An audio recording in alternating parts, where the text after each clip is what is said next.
আসসালামু আলাইকুম। কেমন আছেন সবাই? এই ভিডিওতে আমি আয়কর রেয়াত নিয়ে আলোচনা করব।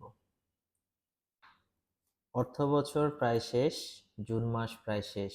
তো আমাদেরকে রেয়াতের যে সুবিধাটা সেটা যদি নিতে হয় তাহলে জুন মাসের মধ্যেই কিন্তু আমাদেরকে স্টেপ নিতে হবে। এই ভিডিওতে শুধু রেয়াত নিয়ে আলোচনা করব। রেয়াত কি? রেয়াত কিভাবে নিতে হয়? কি কি খাতে বিনিয়োগ করলে রেয়াত পাওয়া যায়, এই সুবিধা অসুবিধা এই বিষয়গুলো। আয়কর রেয়াত কি? আয়কর রেয়াত হচ্ছে যদি আপনি আয়কর আইন অনুযায়ী যে সরকারি যে কয়েকটি খাত আছে, সরকার অনুমোদিত যে খাতগুলো, সেই খাতগুলোতে যদি অর্থ বছরের মধ্যে কোনো বিনিয়োগ করে থাকেন, ওই বিনিয়োগকৃত অঙ্কের উপরে আপনি একটি নির্দিষ্ট হারে করের ছাড় পাবেন।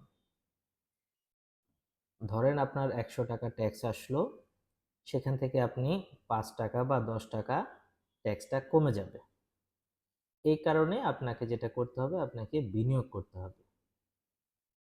এটাই হচ্ছে সাধারণ অর্থে রেয়াত, যে ট্যাক্সের যে অঙ্কটা সেটা থেকে একটু কম দেওয়া। এটা বছর জুড়ে একটা প্ল্যানিং এর অংশ। আপনার এই নির্ধারিত অর্থ বছরে কি পরিমাণ আয় হয়েছে সেটার উপর ভিত্তি করে, বিশেষ করে যারা স্যালারি পার্সন, স্যালারির বাইরে যাদের আর কোনো আয় নাই, তারা বিষয়টা জানতে পারে। কিন্তু যারা ব্যবসায়ী, তাদের ক্ষেত্রে কিন্তু তার মে মাসে বা মার্চ মাসের মধ্যে তার জানা হয়ে যায় যে এই বছরের মধ্যে তার কি পরিমাণ ইনকাম প্রদর্শিত হবে, সেটার আনুপাতিক হারে আপনি বিনিয়োগটা করতে পারেন। রেয়াতের সূত্রটা কি? আমরা যদি সহজ ভাষায় বুঝি, আপনি টোটাল যা ইনকাম করবেন, ট্যাক্সেবল ইনকাম যেটা নিট ইনকাম, বিজনেস হলে তো সেটা হচ্ছে খরচ টরচ বাদে যে নিট ইনকামটা আসে, বা স্যালারি হলে যে আপনার টোটাল যে অঙ্কটা সেটা থেকে আপনার করমুক্ত অংশটা বাদ দিয়ে অবশিষ্ট যে টাকাটা, এই জাতীয় বিষয়গুলো নিয়ে টোটাল ইনকামের উপর 3%, অর্থাৎ আপনি যদি ১০ লক্ষ টাকা ইনকাম করেন তাহলে এটার 3% আপনি হচ্ছে রেয়াত পাবেন। ১০ লক্ষ টাকা আপনার ট্যাক্স যদি আসে ১ লক্ষ টাকা, তাহলে ১০ লক্ষ টাকায় 3% কত? ৩০,০০০ টাকা। সেই ১ লক্ষ টাকা থেকে ৩০,০০০ টাকা আপনি ট্যাক্সটা কম দিতে পারবেন। এটাকে রেয়াত বলা হয়।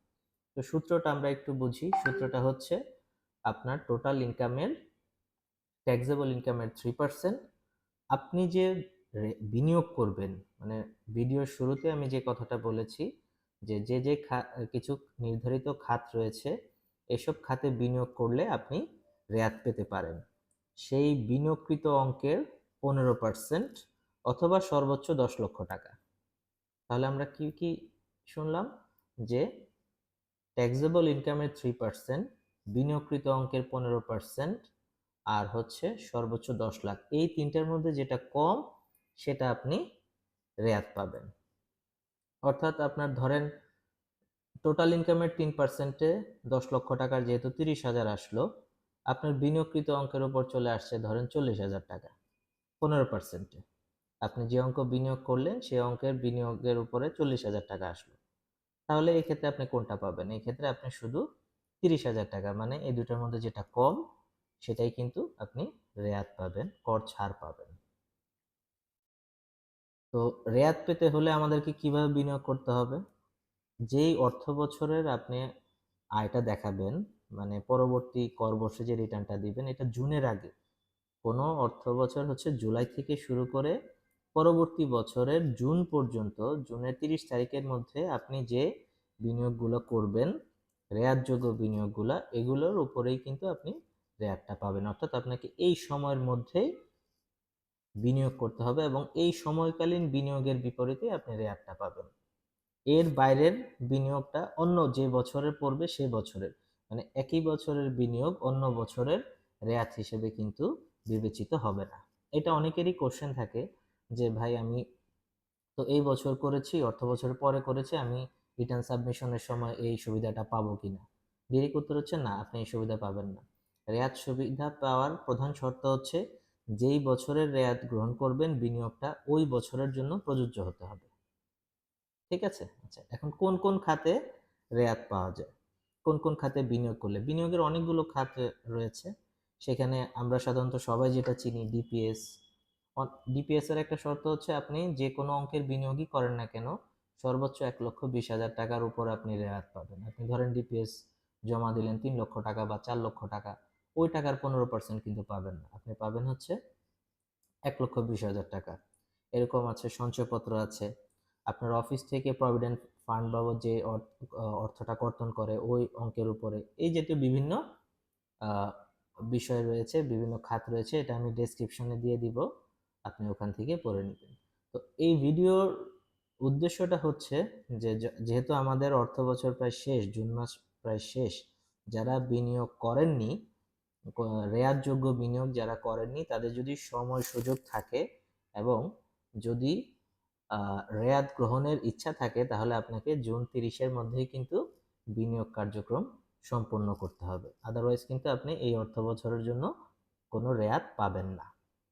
হুম।